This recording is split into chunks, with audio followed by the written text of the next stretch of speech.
Alright. Hi, Sean. Good morning. How are you? Fine. Alright, so today's date is the 22nd of July? 23rd 23rd of July. And we're in San Juan, Puerto Rico. And I'm with Peter Baker. When's your birthday? When's your birth date? June 3rd, 1924. Okay. And my name is Sean Owens, and I'll be conducting the interview. So, Abuelo, tell us about the war and the branch of service you were in. Well, the place to start, I guess, is December 7th, 1941. Well, I was not in service yet, but that's the day everything changed pretty much for us. So, and then I went to, I was in my final year of high school, and we had just finished our fall program of sports. And the actual day was that the action started there in Pearl Harbor. I was in the movies with a friend, and we were both shocked and all. We didn't really know what was going on, but we knew that it was serious and that the results were pretty bad for the United States, and that we definitely were at war one way or the other. Of course, there had been war. The war started earlier in Europe. I guess it was 1939 or so, or something like that.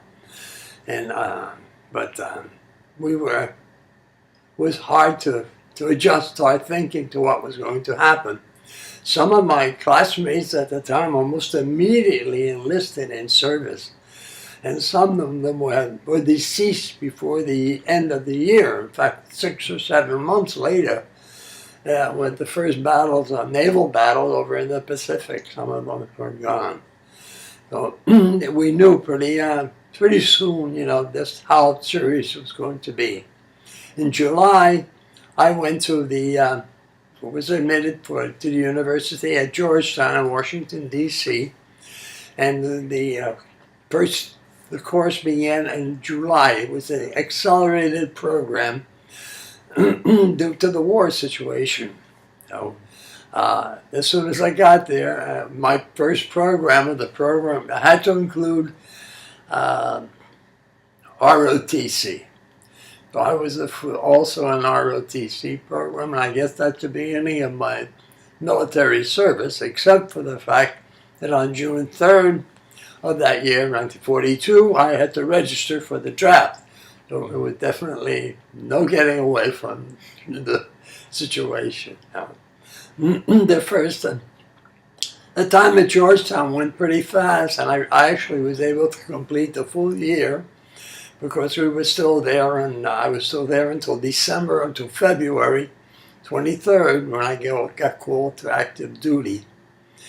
By that time, things were evolving pretty fast. The United States had invaded North Africa, I think, and sometime in October, November. So we were moving along pretty rapidly in the direction of getting back to a peacetime situation.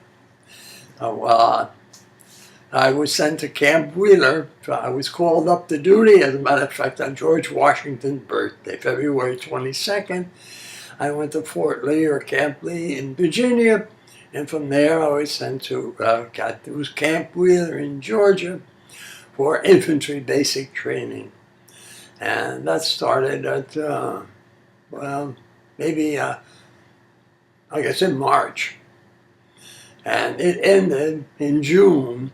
But at that time, they decided there were some other programs going on. And those of us who had been in university were presented with the opportunity of going on and continuing studies in a program called Army Specialized Training Program, which was a basic engineering course. So, and that began about July or so, and that didn't finish up. We were there for what we called 3 semesters.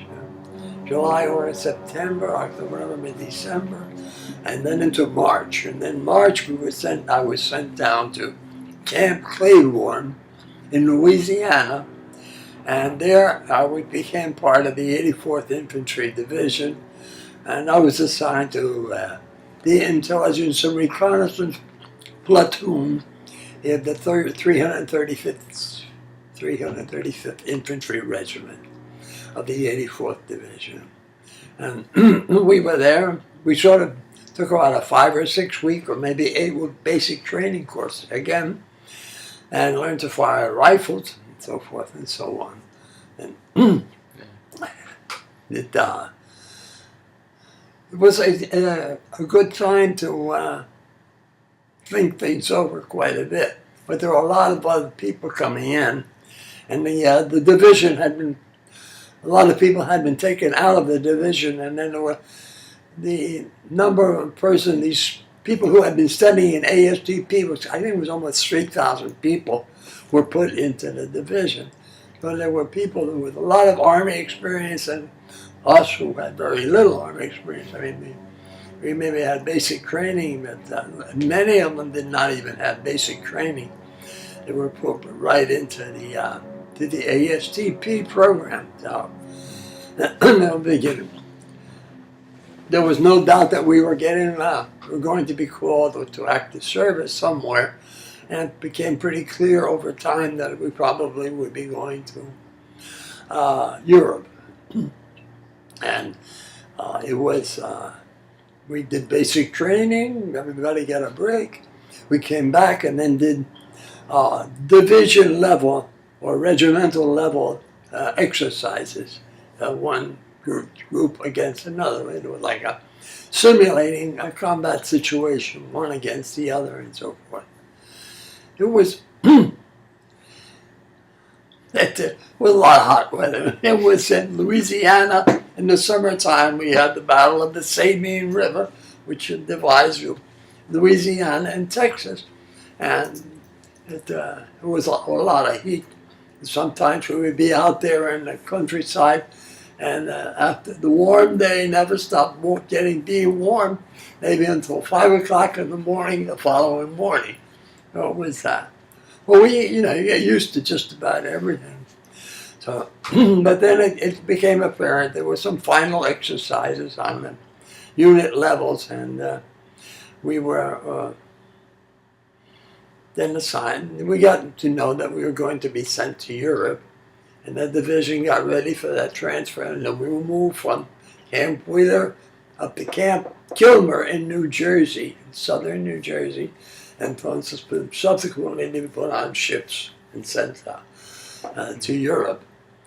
The ship I was on, which I don't remember which castle it was. There's a line of English transports, and when we were exiting New York Harbor, we ran into another small craft and had to go back in to New York Harbor to have the boat fixed up again. And after about 2 weeks, we were off again to Europe and to England. Actually, we landed at Liverpool, and then went down to southern England. I've forgotten the name, actually, exactly the town down there. And we did a short, we were there almost a month. I guess it was getting ready to ship to the continent, to France, and then to the combat zone. Early in October, sometime in October, I don't remember the exact date. I could probably find it in the history of it. But anyway, we landed on these Liberty ships, I think they were. And from the Liberty ship, we crossed the channel and got on into a landing craft. And I had become a driver, a jeep driver, because the actually drivers in our division had been taken to Europe to move in their big trucks all kinds of supplies, munitions, and so forth up to the front, where because there had been a breakthrough in getting the food, ammunition, and whatever else was needed up to the front line. They had established a special program. So all the guys in our division who could drive a truck of any kind were recruited for that particular activity. When we got to France, they were all reintegrated into our unit. We came ashore on the famous Omaha Beach, which by that time was very quiet and there was absolutely nothing there. And we just drove right on and looked up at the the very high cliffs, seemed very, very high cliffs right above us, which had been scaled by the troops that come ashore on D-Day. And it was really an enormously impressive moment to just have to see that, to come onto the beach in that particular way. We then moved up to the north toward where the British had been, had come ashore, and got onto the highway. We were then up on French territory. We stayed there maybe a week to 10 days, and everybody got organized. And then we went across France and Belgium up to Holland, and then into the Siegfried Line area in Germany. That it took not so long, but it took a while to get that done because it's a complete division, and our particular regiment was assigned to one of the divisions which had been in combat from practically D-Day. We were assigned to the 30th Division as a subunit, and went into part of the line they were assigned to. The front in that area was quiet at the time, relatively speaking. The planes were flying overhead and on bombing the U.S. Air Force planes. So they were getting shot at, they were getting shot down. We could see that some of them were actually, because there was a lot of artillery fire. They were air artillery fire. So they, but beyond that, what I did most was KP duty, like I had done all the time, not because of private. I always got it. And then there's a unit where we had jeeps. Well, the jeep drivers had to take care of their jeeps, and they didn't have to do KP or any of the other police duties. So finally one night that we were going to be assigned a patrol. A patrol was to go on into the German lines and see if they could get some prisoners. When they came to get people from my platoon who were supposed to be prepared for this kind of activity, we were on KP. And the general was furious, and everybody was furious, but I think it was but that's the way it was. So we didn't go. But of course the patrol went out there, and then that finally brought an end to my KP, at least in Germany, and at that time. We were there we were called to, we had a big meeting with the leader, with the division commander of the 30th Division, and he took us, the whole regiment was assembled. I don't know how they could do it, but they did. And he sort of oriented us. I don't remember exactly what he said, to be honest. But then we moved into the line. And that was in the Ruhr, R-O-E-R River area of Germany. And that was the objective of the next advance, was to cross the Ruhr River. But apparently the Germans had concentrated a large number of the force on the other side. And even though we had the 2nd Armored Division, and maybe another, and many experienced troops, I think the 29th, the 30th Divisions, who had all been, and there was also, we were right next to the British. When we went forward, we got up to the river, but not across it.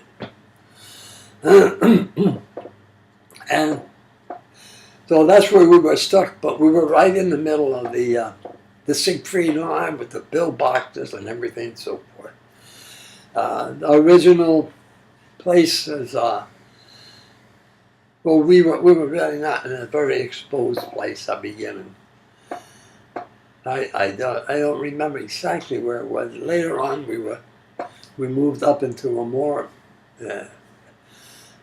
exposed area, more active area, and there would be periodic German bombings and things like this. Shell fire. They did have their weapons, and they were on the other side of the Ruhr River. And the 2nd Armored Division, which was supposedly to get across, and did not get across.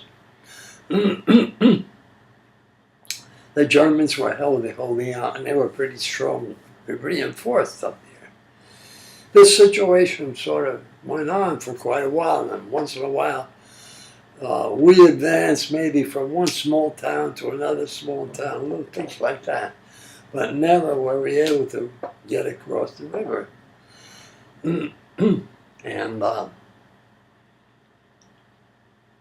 it was sort of static. I spent a lot of time in the reconnaissance, intelligence reconnaissance platoon in a German pillbox, observing the large area of the front. We also had people from the artillery division or corps artillery who were looking out and watching how things were going, and so that if anything happened, they would be able to signal back, get coverage from the fire cover. But the Germans knew exactly where our pillbox was, and every once in a while would bursts of sense of 88. They had these 88 millimeter, I guess, or shells would come cascading in, or hit right on top or right in front of our pillbox. And so one time, one of the persons from our platoon inside the pillbox was wounded by this type of fire. It wasn't a big thing, but it was just a. What I need to say is that we were closely watched, and they were closely watched, but nothing big was going to happen. But then one night I did get sent out on a patrol, and we went up as far as we could into the German lines, which were still west of the Ruhr River, and we didn't get to do very much, because we really should have been there in the day to see where we were going to go. But we got there at night, and all it was like a blind man trying to go out and find something, whatever it was. So we didn't really achieve anything whatsoever. I don't even think we got shot at. So, but we went back to the frontline troops, and got filled in on the situation by them, and returned back. That was much as there was there, and this went on until about, this was mostly in November. And, but then into December, the first weeks of December. Then about the 15th, we started to take a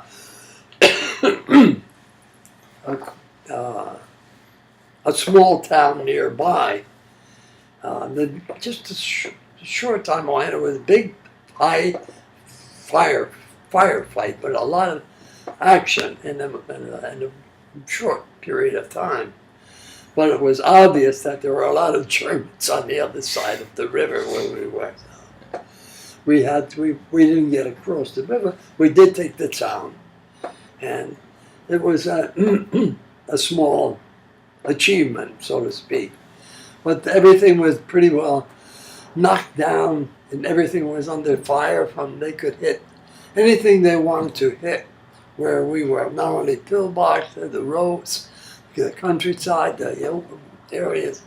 Were just full of the pock marks with all kinds of the artillery shells. that they were shooting. But it just stayed that way. But something was accomplished. But then all of a sudden it was the 16th of December. The small advance I just described to you had been made. And the word came out that the Germans had begun a large offensive down in the Belgian area, and that they were trying to get to Liège, and they were trying to get to the ocean, to the English Channel, right through Liège and up to not Rotterdam, and there's a large port there that I don't remember its name, and on to Paris if they could make it.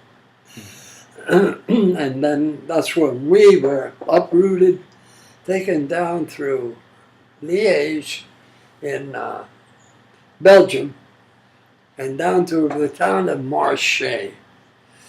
And the first line that our division formed was north of Marseille, or the road going north. It was very isolated at the time, but it didn't take too long for the Germans to show up in the area.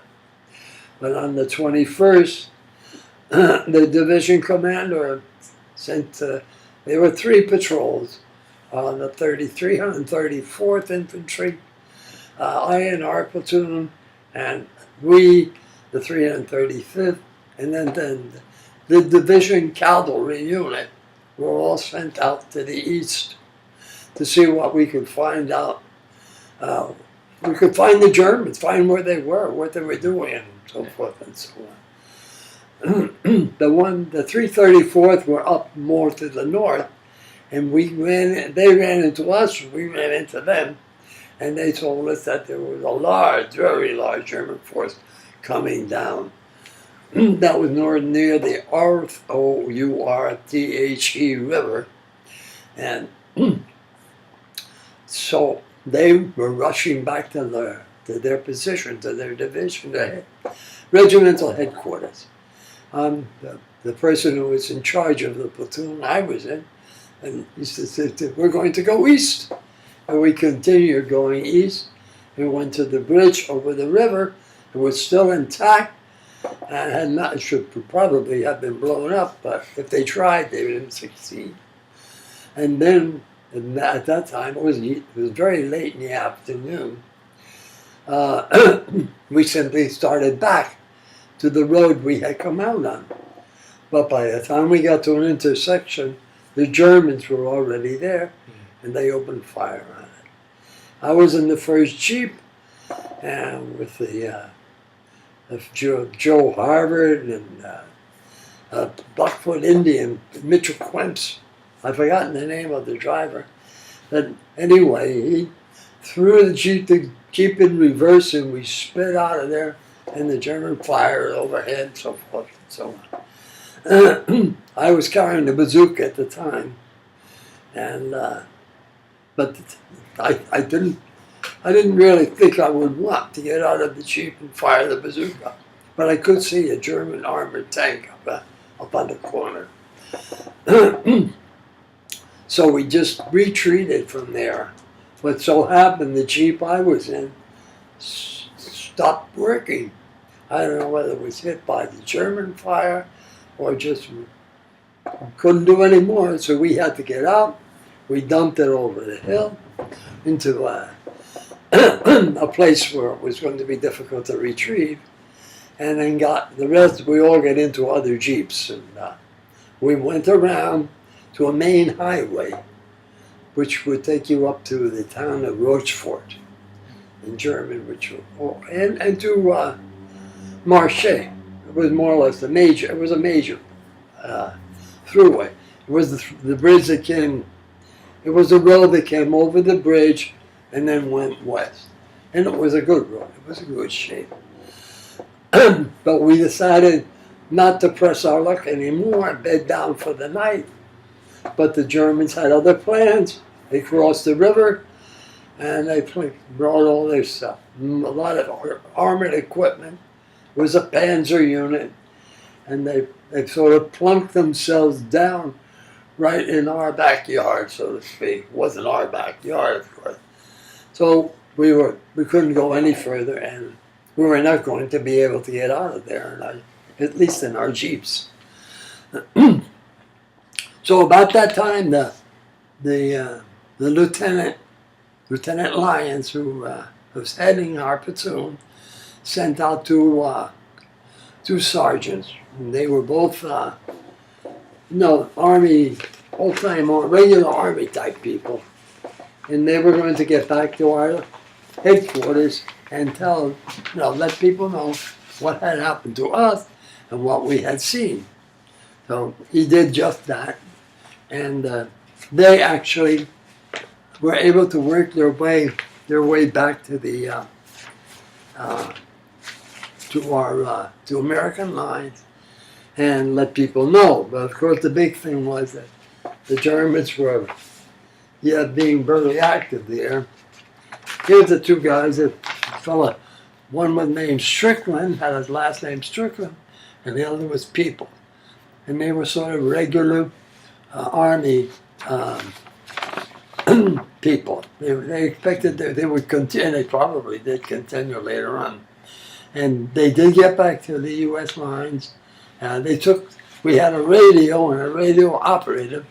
The radio didn't work, so we couldn't call back into our headquarters and say where we were, what happened, and so forth. So they were the only ones who could tell the people what was going on, or our regimental division leader what was going on. But they did get back. They were successful in extricating, but the rest of us stayed there. And we're about 15 people with the lieutenant who was in charge, and this was the sergeant, Sergeant Pleva. He was also the sergeant in charge of the operation.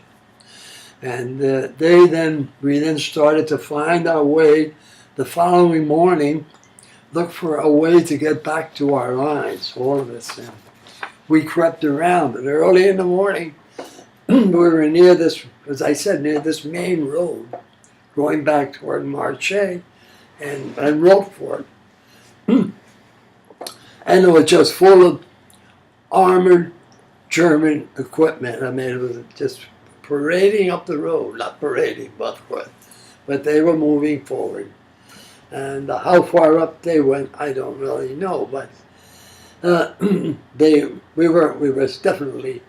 going to, if we get back, we had to continue on foot and see if we could avoid running into any more Germans. Which we did for that was the 22nd and the 23rd. And we were out in the woods, and it just kept getting colder and colder. No snow, just colder and colder. And then on the night of the 24th, we were getting pretty close to where the Germans were. In other words, for us, the front lines, or where their front line units were. I remember it just was impossible. We tried to lie out on the ground because we were walking all the time, day and night, not very much food, and it got cold. It was freezing. So we got up and just walked. There was nothing else to do. And early in that morning, when we finally got a little bit further westward, we came to an area where there had been a firefight. You could smell the use of weapons in the air at the time. And it has a very definite, when you fire a lot of weapons, the smell stays right there at the time. So we then crossed a little brook and went up to a small hill. It was on the outskirts of a village. And apparently that village was just full of Germans and German equipment of the Panzer unit. Of course, I understand what they were doing at the time was the German Panzer forces would go into the village, set up a perimeter defense, and then wait for the infantry troops or the walking people or and the supply wagons to pull up and, more or less form a line of attack. And we spent the better part of the day there. And actually, the one of the people here, what's his name? This one, he was carrying my rifle. Of course, I was carrying the bazooka. So what did he do? There was a Jeep parked on the side of the road. And he was inventive. And he tried, and he started the Jeep. He rode down the road, not toward the village, but away from the village, went right to the German line, and returned to the U.S. lines. There went that's where my rifle went.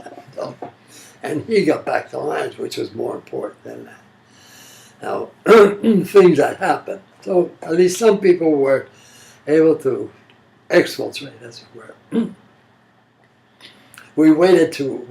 We sent some patrols out to explore during the day the best route that we would take at night to get back to our American lines. So that's when night fell, maybe 6 o'clock or 5 o'clock or so in the wintertime. We got together and we started to move. And the only trouble was that the leaders of the platoon ran into a German perimeter defense. And the Germans opened fire on us and so on. And I was with Bill Hauser and the driver of our Jeep. And this is Bill Hauser there. Yeah. And while we were coming under fire, and I was almost in the ground. I was really closely attached, and the people were firing. I could almost feel the muzzle blast coming down this slight slope over the slope, and I just hugged the ground. And finally, the fellow who was the Jeep driver, he got up. He took off his Army, Navy, what do you call it, the green jacket that we had. And underneath it, he had a beautiful knitted white sweater. And he said, "Comrade," I surrender. And the Germans, and he got up, and Bill Hauser was right behind me. He was the furthest of the three of us back. And he, and they came down to pick us up. They didn't even know I was there. They hadn't even seen me, nor Hauser either. Two others of the people that was one of the others that was, there were other two other people in my area, one of which was this fellow named Castro. And Castro had been firing like mad, and they had caused a casualty among the Germans. I'm not sure. But they were very angry about the situation. But they were also surprised that there were this many there. The others were quite some distance from where we were, and they were also captured. That was about 7 or 8, and we were a total of 5. A couple of people did get away and get back to our line. Mitchell Quince, who was the Blackfoot Indian, he got away and went back to our line. And somebody else might have been, I don't remember. So it was quite an experience in that sense. But we were captured. We were taken to an old, like a medieval castle, which was the headquarters. And they tried to, did some preliminary interrogation, but there wasn't much that could be done. Curiously, there was a person from another regiment of Americans who was in the area, and he had wandered, more or less, meandered into the German lines and being captured. And we were where we were. We could see everything was happening. We could see him being captured. The jeep he had, the person who was with him apparently got away, but he who was on foot went to it was a perimeter defense area, defense area, and he didn't, and he couldn't forgive himself for having done that. So.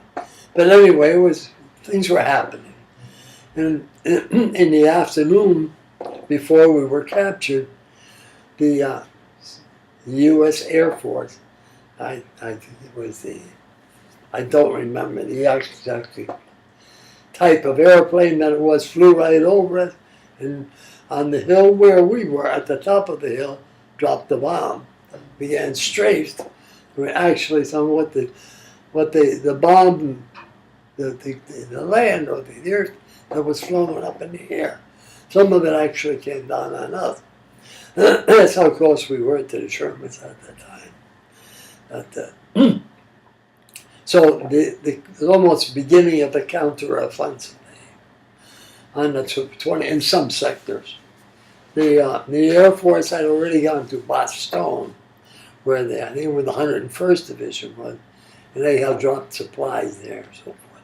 May not have been very successful or very good, but it was done. And and really the Bastogne, the Germans never got to take Bastogne. And they had begun Yalma, the 25th. They were thinking about retiring from the area. Let's see. Oh, the night of the 26th, or on the afternoon of the 25th. On the afternoon of the 25th, the Germans started to move forward again. And there was a heavy artillery fire. And we had been moved into a house from the place we were, where in the cellar they had a communication center for the German units moving forward. But the shelling or the artillery fire was heavy. The Germans moved us down into the cellar, especially after they had a vehicle of their own, which was bombed or hit just up the road about 50 or 100 yards. The artillery fire was very effective. And we spent the night there, and they didn't do much to us. And they may have given us some food, but I'm not so sure. I don't remember. I don't really remember. But then daylight came with the 26th. We were marched westward, which was the direction the Germans forced. We're going in, and we walked home until early afternoon. And then they finally got around to us to interrogate and see if they could get some information. We, of course, had no current information of what was going on. We had been behind the lines on the 22nd, the 23rd, and the 24th, until the time we were captured. And finally, I guess they got they figured out, and they knew all about our division and commanders and all that sort of stuff. But it didn't mean anything or nothing to us, because we didn't have that. There was nothing we could do, and there's nothing they could do. And we didn't have the information they wanted. Mostly they were interested in where the British were. And the British had been in a kind of reserve. And then it was about that time we were captured, that they moved into the position where the 84th was, and the 84th was moved north. We spent the night there, but in the following morning, there was this tremendous artillery barrage. I think every piece of artillery that was in the Western Front went blasting off and into that area. And the Germans knew it was all over. The Germans who were there pretty much knew that they had been stopped and that they weren't going to be able to go forward anymore. And to all intents and purposes, the war in the West had come to an end. Not an end in reality, but they were just going to retreat from that time forth. They, of course, the December offense had been, I know you read it, but had been ordered by Adolf Hitler after the people, some of his army people and others had tried to assassinate him and had been unsuccessful. And he thought that he would have a special place in history and that he would be able to turn the tide with this great offensive. They had a lot of equipment, but they didn't have enough. And they lost an awful lot of equipment. Many, many soldiers, as did we, but they couldn't produce on the same level as we could. And more troops from the U.S. kept arriving. So it's just a matter of time before this bold situation their penetration into Belgium was brought to a halt. In the line, they had to retreat, and eventually they retreated up to all along the front. Our division went back up to the Ruhr River, but that was at the end of December, of January 1945. And a little over a month later, they were at the Ruhr, what's the big river? The Rhine. Yeah. Our division was at the Rhine River. The 84th was at the Rhine. And to all effects, the war was over. At least in the West. We were taken as prisoners. We were moved back little by little.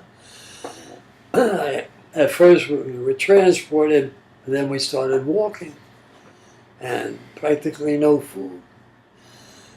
And I walked from there. We walked to a place across the Rhine River at Koblenz. Koblenz was practically flattened on the west part of the river, practically flattened out. And then we went over the river and we marched up to Limburg. I was there for about 3 or 4 weeks. And then we were moved. I was marched to this place called Bad Orb in Germany, which was a notoriously difficult prison camp. And we got there, they took us into the shower, for delousing, for a bath, and they took our clothes. And that's but it was a terrible, practically no food at all. As I wrote in my report there, that there was nothing of substance. But I guess when we finally got liberated in April or so, I made it down to 150 pounds from 195 or more when I was captured. We just weren't eating. Some people didn't lose so much, some others were. But that's more or less way. After that, the Bad Orb was liberated early in April, and we were sent down to back to France. There was an airport nearby, and we were taken to the airport, and the airplanes were bringing in, they were C-47, all cans of gasoline for the vehicles, and they took us back out to the French camp. I don't remember the exact name, but on the French coast. Later on, we were moved down to Le Havre, and then we went into we took a United States Navy vessel, hospital ship, back in the States. So I got there to the States about May early in May, just about the time the war ended in Europe. And then it was all over. Do you have any other questions? Yeah. Just, like, how were you received at home? With great amount of tears, blessing. My brother John was the most affected of all, and at least as much as my parents. It was unbelievable to them. I mean, they had passed through a terrible time. They had received information that I was missing from action. Oh. But they had received also, there were some people, some Germans, who had radio contact with German radio, and they had heard an announcement that I was a prisoner. So they had hope. So for that reason, my parents at least felt, they had hope. They hadn't lost all hope. Once we got back, well, people, there wasn't too much to say. But the war was still on. We didn't know whether we were going to be called back to service and go to Japan or to the Pacific. So all I did, I spent 2 months eating, and I was up to 175, 80 pounds in about 60 days. So we even spent Atlantic City. They let us stay there for about 2 or 3 weeks. So it was, it was a hospital place in those days. The hotels have been converted into recuperation, rest and recuperation center. I would need something to drink. Yeah, I would rather.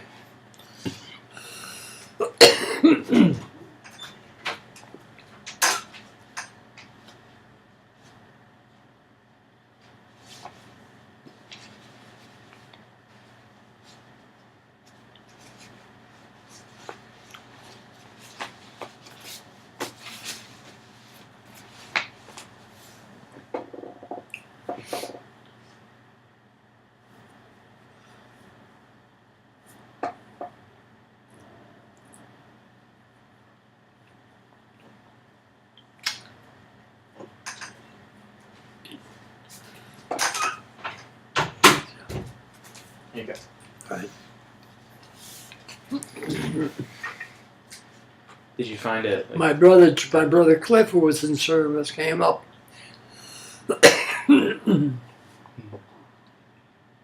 He came back as well, or And what? what was your brother doing, Cliff? He was in service, but they let him take leave and come back.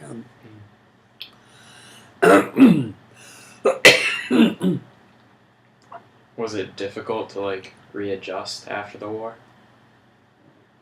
To come back to civilian life? No, not really. It wasn't terribly difficult. Alright.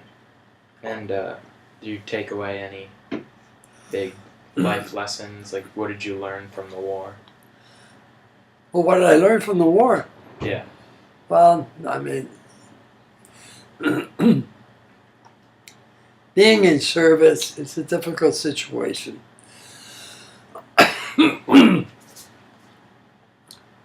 Sometimes you were feel like you were doing great things, and sometimes you were not really doing such great things. So, but anyway, the thing was, I went on this patrol. We did what we had to do, and we did get the information back, even though I didn't do it personally. But we did do it, and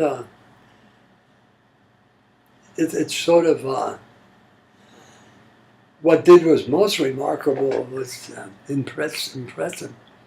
The Germans, the first days we were behind German lines, they thought they were going to be in Paris, and they were singing their music and so forth, and their trucks would go by, their supply caravans and all that sort of stuff. They were all hopped up, even until the 24th, when we were captured. They were celebrating. They celebrated with a great Christmas Eve, and just like it was nothing had. They were on their way. But by 2 days later, they knew they had been stopped. That's how the fortune of war, things can change rapidly. A couple of days later,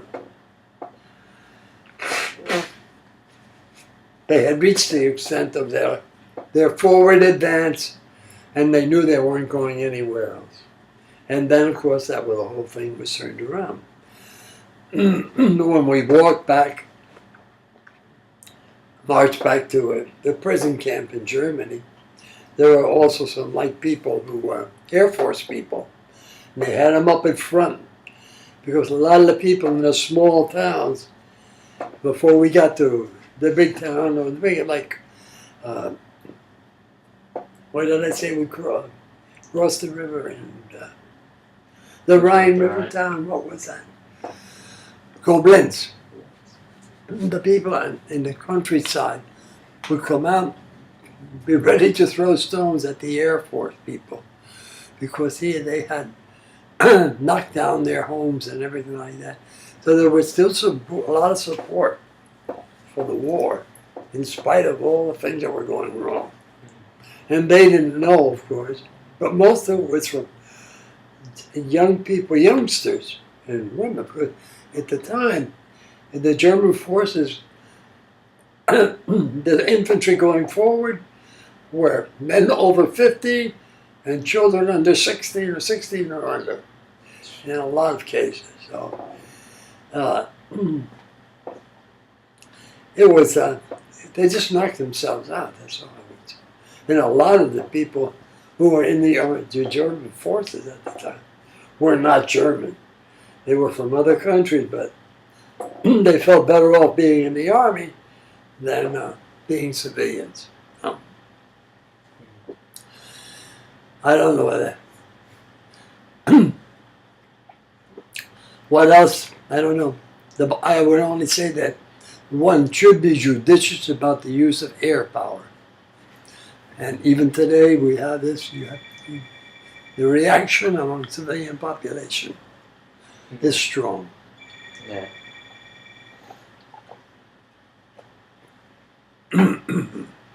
All right, well, I think that's everything, so thanks a Okay. lot. Yeah. It was really good. Thank you, Will.